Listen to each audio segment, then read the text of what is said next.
Haying pang thokadriba India gi humdrama palak suba Independence Day gi thauramga mari lainana Union Home Ministry na Gallantry Award amasung Service Medals fangadaba Police Personnel Fire Home Guard amasung Civil Defense amadi Correctional Services ki personnel listing amaga mafta gi list thokre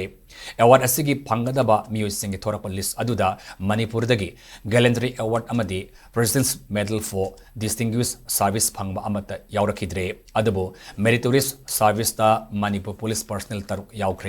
Yaorakkhre Meritorious Service ki award ki Police Personnel da Police Service da Manipur Police ki Additional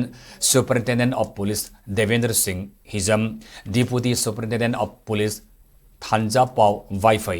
Armed Police Sub Inspector Nilvir Singh Yangambam Havilda Dolendro Maitei Irengbam Amadi Dorendro Maitei Ireng Mamamadi Correctional Service da Wada Surendra Kumar Ngangbam Mamadi Head Wada Muhammad Hazamuddin